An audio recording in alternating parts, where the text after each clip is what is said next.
अगली फिर से लेकर आ चुके हैं 10 मिनट में 20 बड़ी फटाफट खबरें, एक एक कर फटाफट अंदाज में बताएंगे आज देश और दुनिया में क्या कुछ चल रहा है। दरअसल दोस्तों सबसे पहली जो बिग ब्रेकिंग निकल आ रही है, अखिलेश यादव का बीजेपी के ऊपर बड़ा हमला।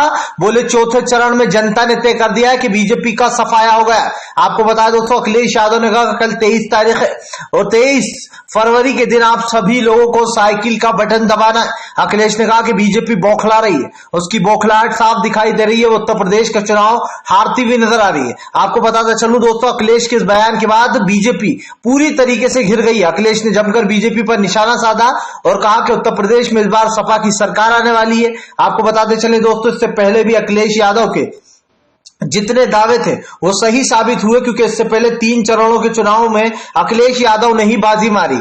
चलिए बढ़ते हैं एक और अगली बड़ी खबर की ओर। बता दोस्तों अगली जो बड़ी खबर निकल कर आ रही है, प्रियंका गांधी का केंद्र सरकार के ऊपर बड़ा हमला। बोले फिलहाल पहले बीजेपी ये बताया कि उसने देश के विकास के लिए क्या किया, खासकर उत्तर प्रदेश की जनता के लिए पिछले 5 साल में कोई विकास नहीं हुआ। प्रियंका गांधी ने कहा कि दरअसल केंद्र सरकार सिर्फ अपने आप को सक्षम बताने की कोशिश कर रही है, लेकिन वो पूरी तरीके से फेल हो चुकी है। प्रियंका गांधी ने कहा कि नरेंद्र मोदी के पास इस बात का कोई प्रमाण नहीं है कि उन्होंने पिछले 5 सालों में उत्तर प्रदेश का विकास किया हो। आपको बता दोस्तों प्रियंका यहीं पर नहीं रुकी। प्रियंका ने कहा कि दरअसल बीजेपी किसी भी तरीके से अपनी सरकार बनाने की कोशिश करेगी, वो जनता को बेवकूफ बनाएगी, झांसा देगी 2 करोड़ नौकरियों का, लेकिन दी नहीं अब तक। चलिए बढ़ते हैं एक और अगली बड़ी खबर की ओर। बता दोस्तों अगली जो बड़ी खबर निकल कर आ रही है, असदुद्दीन ओवैसी का बीजेपी के ऊपर बड़ा हमला। बोले फिलहाल हम अपनी राह खुद तय करेंगे, कोई हमारी राह तय नहीं कर सकता। आपको बता दोस्तों ओवैसी ने कहा कि हमें बीजेपी की बी पार्टी बोला जाता है, लेकिन दरअसल बीजेपी खुद हमसे डरती है। लोकसभा चुनाव में भी बीजेपी के सामने खड़े होंगे हमें। आपको बता दूं ओवैसी ने कहा कि CAA NRC का जिक्र करते हुए शाह बार बार देश की जनता को ये करने पर, आंदोलन करने पर मजबूर कर रहे हैं। आपको बता दें ओवैसी ने कहा कि इस देश में CAA कभी नहीं आएगा और ना ही वो आने देंगे। ओवैसी ने कहा कि अगर किसी ने भी CAA लागू करने की कोशिश की तो सबसे पहले प्रदर्शन करने के लिए सड़कों पर हम ही दिखाई देंगे। चलिए बढ़ते हैं एक और अगली बड़ी खबर की ओर। बता दोस्तों अगली जो बड़ी खबर निकल कर राहुल गांधी का केंद्र सरकार के ऊपर बड़ा हमला। बोले प्रधानमंत्री नरेंद्र मोदी गरीबी बेरोजगारी के मुद्दे पर कभी बात नहीं करेंगे, क्योंकि उनको इस पर वोट नहीं मिलेंगे। आपको बताता चलूं दोस्तों राहुल गांधी ने केंद्र सरकार को घेरते हुए कहा कि दरअसल प्रधानमंत्री नरेंद्र मोदी उन मुद्दों पर कभी बात नहीं करते जिन मुद्दों पर वोट नहीं मिलते। राहुल गांधी ने कहा कि प्रधानमंत्री अच्छे से जानते हैं उनको कोई भी वोट देने वाला नहीं है अगर वो देश की जनता से विकास या फिर दोस्तों रोजगार पर बात करेंगे। राहुल ने कहा कि क्या पिछले 5 या 8 सालों में प्रधानमंत्री ने कभी भी जॉब के बारे में बात की? क्या प्रधानमंत्री ने बताया कि उन्होंने कहां पर और कब 2 करोड़ नौकरियां दी? दरअसल दोस्तों प्रधानमंत्री ने वादा किया था 2014 में कि वो हर युवा को नौकरी देंगे, लेकिन आज जिस तरीके का माहौल है ये आप देख ही रहे हैं। चलिए बढ़ते हैं एक और अगली बड़ी खबर की ओर। बता दोस्तों अगली जो बड़ी खबर निकल कर आ रही है, दरअसल दोस्तों प्रधानमंत्री नरेंद्र मोदी को लगा बड़ा झटका, बीजेपी के नेता के विवादित बयान।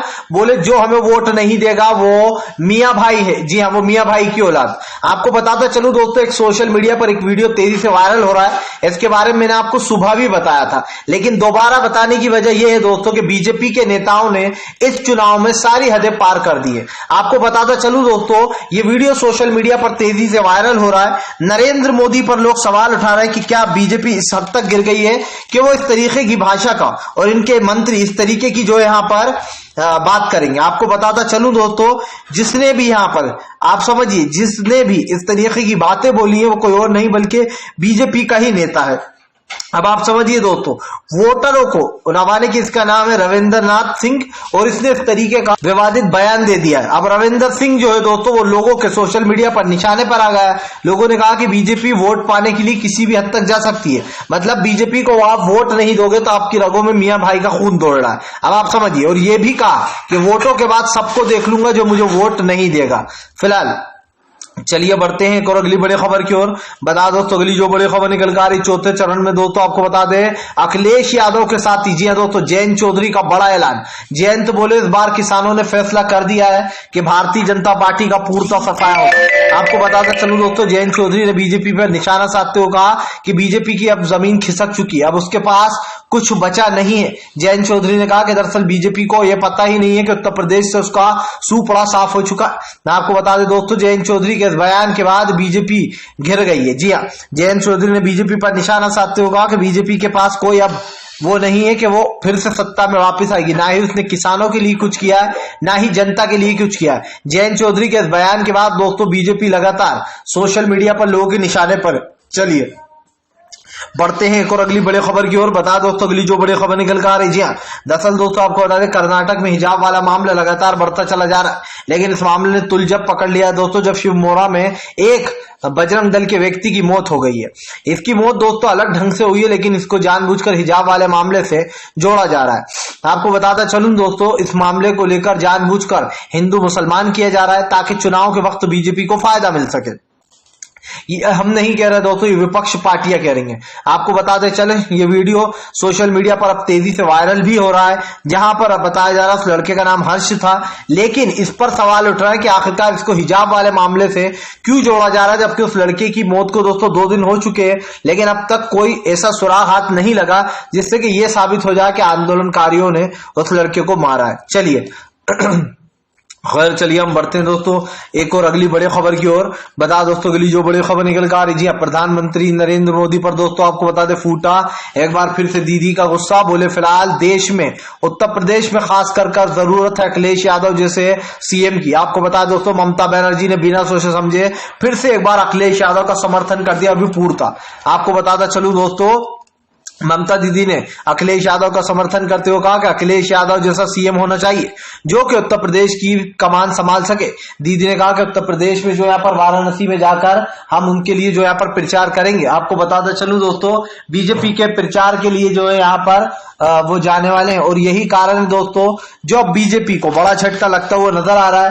क्योंकि आपको बता दूं दोस्तों यहाँ पर बीजेपी को यह झटका लग रहा है कि ममता बनर्जी जो कि काफी दिग्गज नेता मानी जाती हैं, या फिर यूं कहते दोस्तों एक पावरफुल नेता मानी जाती हैं, वो अब बीजेपी का पूर्णतः सफाया करने जा रही हैं। और फिलहाल ये साफ है कि भारतीय जनता पार्टी को दोस्तों एक बड़ा झटका लगेगा यहाँ पर फिलहाल।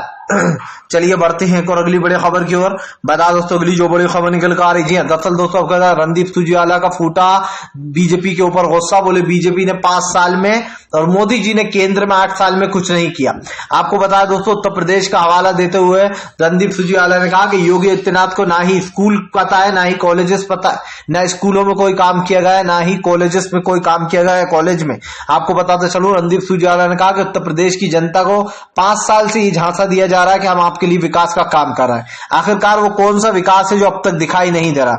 नरेंद्र मोदी की सरकार बड़े बड़े वादे करती है, लेकिन इन वादों की सच्चाई क्या है, और यही बात दोस्तों रणदीप सुरजेवाला ने दोहराई है। जाहिर सी बात है बीजेपी के ऊपर दोस्तों जब सवाल उठेंगे तो उन सवालों के जवाब भी बीजेपी खुद ही देगी, लेकिन अब कहीं ना कहीं भारतीय जनता पार्टी को बड़ा झटका लग गया है, क्योंकि रणदीप सुरजेवाला ने साफ कर दिया कि फिलहाल इस बार उत्तर प्रदेश में बीजेपी का सफाया तय। फिलहाल चलिए बढ़ते हैं एक और अगली बड़ी खबर की ओर। बता दोस्तों अगली जो बड़ी खबर निकल कर आ रही है, दरअसल दोस्तों आपको बता दे बाबा योगी आदित्यनाथ उनको कुछ नहीं आता, उनको लैपटॉप और फोन चलाना भी नहीं आता। जी हाँ, अखिलेश का बड़ा हमला।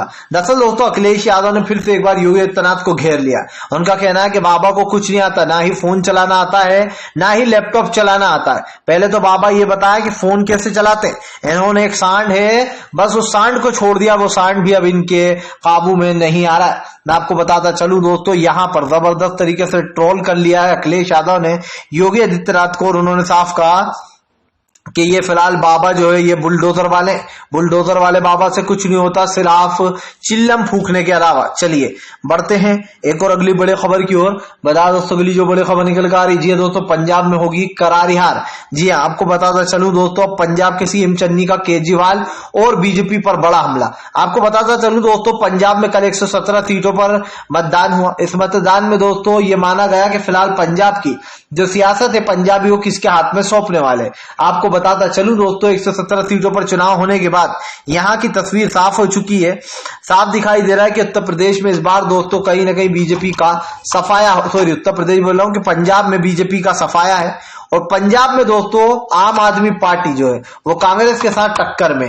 लेकिन ये बात भी सच है दोस्तों कि आम आदमी पार्टी वहां पर पंजाब में अपनी सरकार नहीं बना पाएगी, क्योंकि दोस्तों आपको बताता चलूं राहुल गांधी के पास ज्यादा बहुमत है और पंजाब में एक बार फिर से सरकार दोहराने जा रही है, क्योंकि सीएम चन्नी जो है उनको कहीं ना कहीं एक दलित चेहरा माना जाता है और राहुल गांधी ने यही मास्टर स्ट्रोक खेला भी था।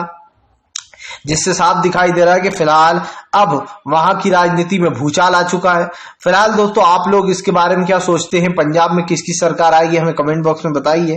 वीडियो अच्छा लगे तो लाइक करें, चैनल पर पहली बार आए सब्सक्राइब जरूर कर लें। इस तरीके की वीडियो फिर से लेकर आ चुके हैं 10 मिनट में 20 बड़ी फटाफट खबरें, एक एक कर फटाफट अंदाज में बताएंगे आज देश और दुनिया में क्या कुछ चल रहा है। दरअसल दोस्तों सबसे पहली जो बिग ब्रेकिंग निकल कर रही, अखिलेश यादव का बीजेपी के ऊपर बड़ा हमला, बोले चौथे चरण में जनता ने